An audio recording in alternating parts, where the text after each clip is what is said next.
A way to treat the curvy edges on the art journal pages. Some of the considerations that I made, color scheme and border treatment to make this work. Hi, Karen Burchill here, and this video is going to show you how I treated the curvy pages, some of the considerations I did when I set out to do the series of them. There is a video under my craft hack playlist where I show how to very cheaply and easily get the curvy edges, and then how to the pages that you cut out, how to put them back in. So I'll put the link to that video down below. What I want to focus on in this video is some of the things that I considered, because these pages open out to each other. So you need some kind of cohesive element that ties them together. You don't want things to conflict. So one of the things that I decided after doing this first page is on every edge I used my stencils and my Liquid-X texture paste, modeling paste, and I've stenciled on an edge so that all the edges are stenciled. If you look at Diane Reverly's, she does a lot of doodling. I'm not a doodler, but texture paste, modeling paste is really me, and then I've treated them all differently, but that is kind of a cohesive element, and it just adds to the edges and makes them stand out. The other thing that I decided, that on every page, for the most part, I'm going to stick to the same color scheme. I started with a certain set of colors, and each time as I went through, I would take out one color and add another. And then I would see, because this page right here, this side over here shows for every page. You see parts of this page with every page, so it has to go with every page. And so that was a consideration, and I'm going to talk about that in a bit. So on this page I had aqua, Prussian blue, teal, purples, and I had some yellow in there. And so that was my first page, and I'd done that quite a bit before. So then one evening I sat down and I put all the texture paste on, and I basically applied my Liquid-X paints, adding one color or not, and also looking at the elements here. Because I had swirls here, I used a stencil that had swirls here. Basically the same colors, a little bit darker. I dropped the yellow in there, the pop of white. I outlined it in the black, which is similar to this. So it kind of reads very similar together, even though this is a separate page. So as I turn the page here, I have basically the same colors. I've added the fuchsia, and we've dropped the Prussian blue with this one. We've dropped the blues and we've moved forward. This just has the purples, the teals, and the thing. I've added the gold, which matches the gold that's here, which later I added gold on the trim. So when this whole page looks, you get the gold from here, here, and the yellow in there. And so we have the little bit of fuchsia, reads with this one, and it brings out, you know, you can't probably see the details here, but there is a little bit of pink, a little bit of purple in here, and it just kind of works together. On this one, I kind of lost the effect of the stencil, and I just rubbed white acrylic paint over top of the stencils to make it a little bit brighter and whiter, and I outlined it because it was getting very dark. Now this one looks very different in this page, but what I dropped kind of the teal in the background. There was very, very little, if any, teal in the background. And when I was putting it in, and I noticed what's over here, when I painted the butterflies with my Starburst paint, I actually dropped it onto the paint. I made sure that I put the teal in so that it would read with this page. And again, it brings out the purples in that. I also used the Starburst sprays, and I dripped them in the teal and the purple teal and And a little bit of the blue. I put the blue in there to tie in, although there's no blue in the background. So it does read very cohesively. And we've got some sparkle happening here. And there's sparkle in the Starburst spray. I don't know if you can see that. And I put some stickles on here. So then this page, I wanted to do something different. I couldn't go back to this color, so I went kind of old antique-y look, and I had my colors, and I used the gold, Liquitex gold, or actually Artist Loft's gold, and I applied it with a blending tool, which I love doing with my acrylic paints. And you know what, if I go through these but I'm using them, I don't mind. So I put that in there, and then I applied a stencil and sprayed some of my Starburst spray through, so you can see the tints. You can see the gold, and you can see the stencil. Then I applied again with the blending tool on here. And again, we have the swirls that tie into the swirls here. So now what I'm going to show you in the next parts of my videos is basically applying that to the addition ones, the ones I've added here. And I've kind of gone backwards. Instead of the big page being first, I made it so that it's going to have to read with this. If I was doing it again, I would skip a page and put it afterwards, so I didn't have to keep them going in the same. Now this one, yeah, as you'll see, this is all, it had some design on it, some pattern. I was rubbing off stencils, I was trying something. So I'll be applying a layer of gesso on all of these first. So I will do that, and I will be back. So the first page I'm doing, I'm just looking at the colors here, and I'm going to use the Prussian blue and a little bit of that yellow, and I'm not quite sure what else I'm going to use. I might be using the light violet there, but I want to bring that yellow in to this next page. I've put plastic cutting boards on each side of my page to keep the other papers clean, and there I'm just applying it with my fingers. And when I first saw people doing this, I thought, oh, how could I do that? But I find that it is really freeing and intuitive, and I just love applying it on a gesso surface with my fingers. I can get some blending going on, and I really like the effect that I get. Now the Grumbacher's Prussian blue, I'm finding it a little bit thicker than the Liquitex Basics, and it needs a little bit of water to apply it in a way I like. So I'm kind of playing with this, using a baby wipe to take off and to blend, and I'll be adding some more layers of color till I'm happy with what happens there.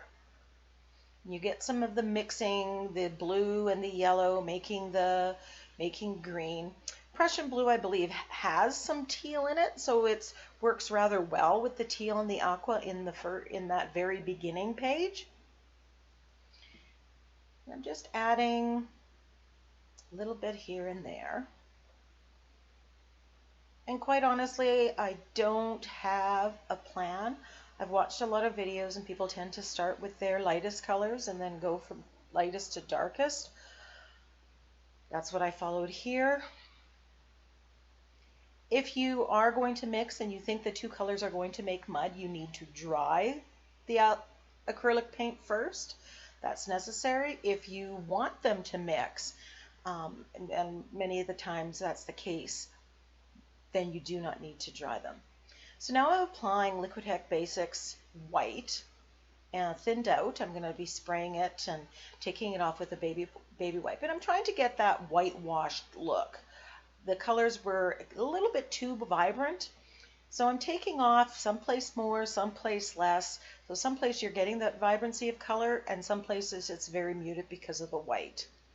And this is just something I've Again, seen people doing on various videos that I've watched on YouTube. So this time I applied a little bit of water first and then the Liquid-X Basics white paint. And that just went on a little bit faster and smoother. So it's a little bit of a trick to do. So again, just playing with it, getting it all set to go. So those are the three colors that I had on that page. So now, following my prescription, I'm going to add a color and I'm going to take away a color. So I'm going to take away the yellow and I'm adding another purple in there. So again, I'm applying, starting at the lightest color.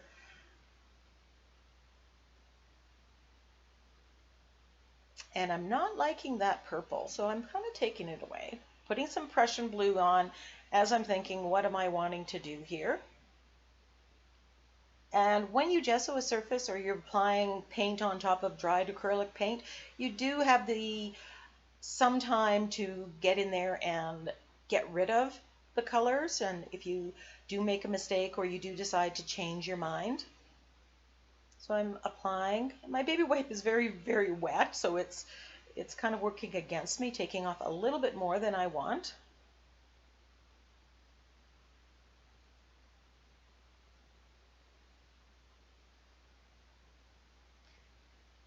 So I decided to get another darker purple, dioxazine purple. And I'm liking how this is turning out. I think the other color was a violet color, and I wasn't fond of that. So again, you try and you take off and you remove, and if all else fails, you can put a coat of white gesso on top and start from scratch. And you'll see me doing that actually at a later date. So again, I'm applying and drying it. So there's my colors, my dioxazine purple, Prussian blue, and the light violet. And I'm going to add quinacridone violet. Quinacridone red. So again, there's my Prussian blue. And I'm applying it with a makeup sponge this time. And, oh, no, baby wipe, sorry. Quinacridone magenta, I believe is the color. I can't believe I forgot.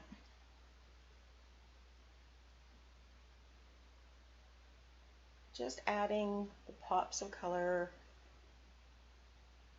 blending it with a finger. And I know it looks messy, and I remember thinking that when I've seen other people doing it on their videos. But as you blend it in, and especially if I do the whitewash effect, it really makes for a beautiful background. And because it's acrylic, you can erase anything that you do put on it later, including the edging with the modeling paste.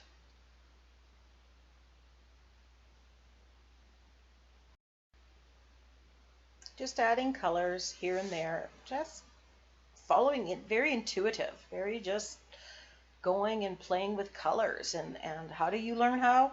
You'd learn by doing. So now I'm deciding if I want to whitewash this.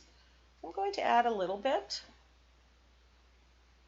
I do like the depth of color that I have here.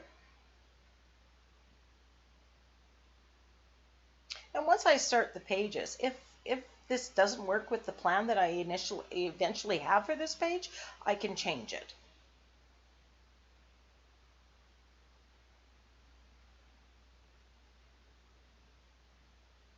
So I'm giving it a quick dry.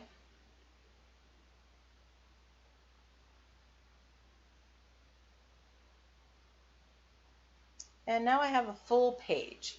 So I'm looking at the first page, which it has to work with, and it has that teal. So I'm adding back the aqua or tealy color, the light aqua here. Because when this page is open, you see that first page, all the edges that I've just done. So I want there to be that connection when this is all full open. And there I'm adding my quinacridone magenta. And one of the things I discovered by playing with paints is that when the quinacridone or a pink touches any teal or aqua, it makes this lovely purple color that's very unique, and I absolutely love it. And there, just a little bit more Prussian blue. And you'll notice that with each page I've added some Prussian blue, and the amount of Prussian blue changes as well. It's kind of the staple throughout, but the amount on the page and whether it's thinned out or kind of whitewashed or more solid just varies from page to page.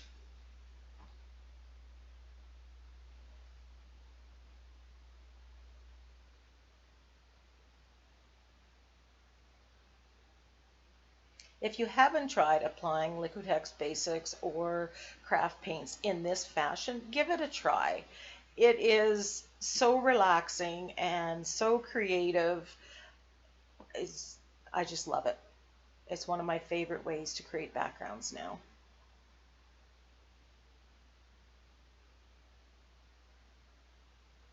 So I'm applying white gesso and I'm pulling it out through the stencil. Instead of whitewashing this one, I thought, okay, I've got swirls on that first page that I want to read with it, and I want to connect this. So I'm going to try something different.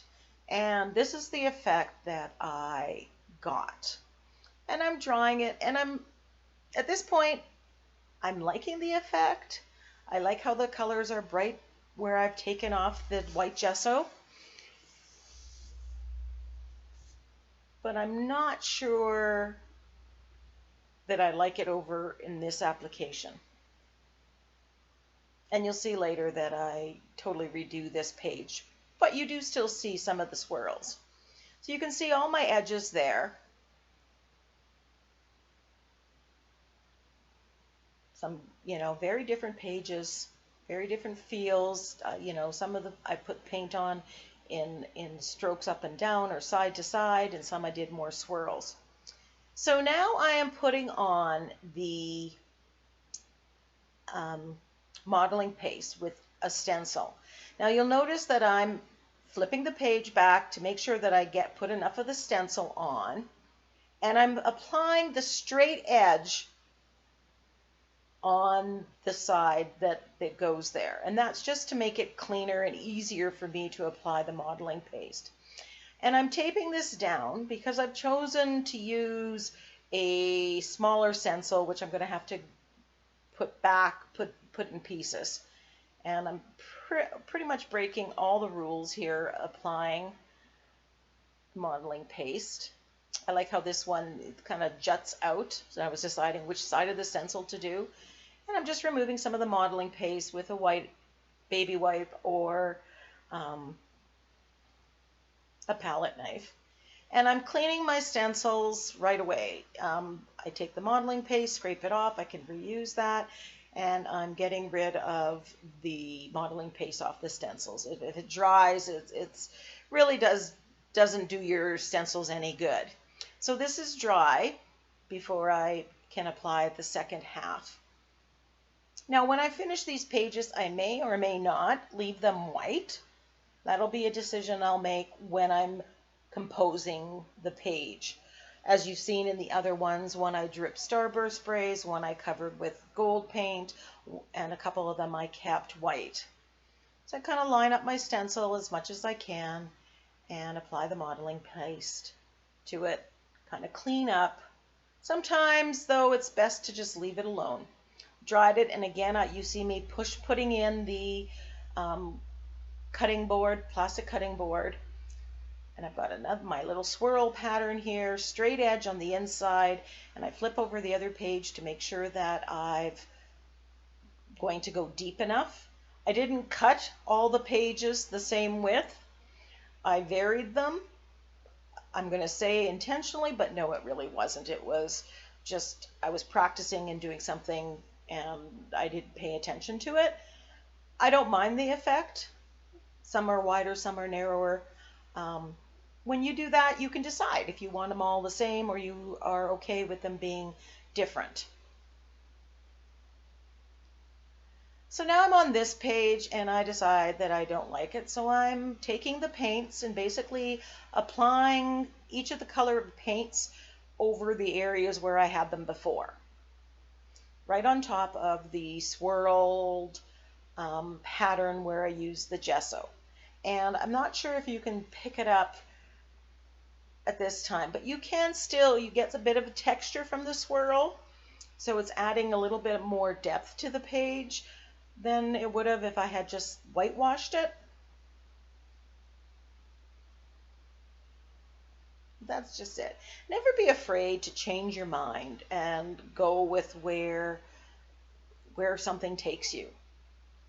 You know, sometimes the best ideas I've had are ones that come out of a particular dilemma and I think it up. So this is looking like a real big mess right now. But I love the combination of the colors that are going on here. These colors that I'm working with on all these pages are really my happy colors, my happy place of color.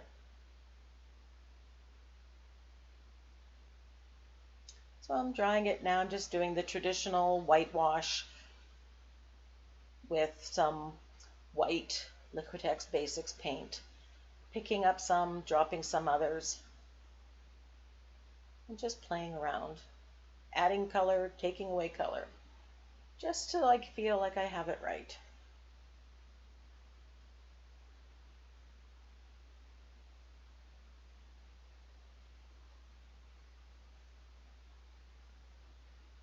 I'm drying it. I'm liking how it has a little bit of highlights in certain places. Cleaning the page that goes before. Inevitably, I'm a messy crafter. So on that first page, you will have noticed this broken swirl pattern. This is a Deco Arts or Americana stencil. And I'm applying the modeling paste through the stencil after I tape it down because I don't want it to move. And since I'm doing a large area,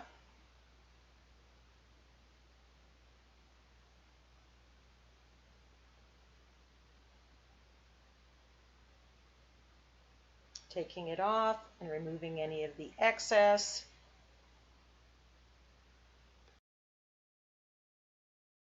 You'll notice that I didn't put any stencils on the left-hand side. That's because that's where the text will go. And when I close this page, you will not see any text. That's one correction that I've made over the first page that I did. So I just love the colors, and I really like how that white really pops off the page. So again, here's the first page with the edging. The second page.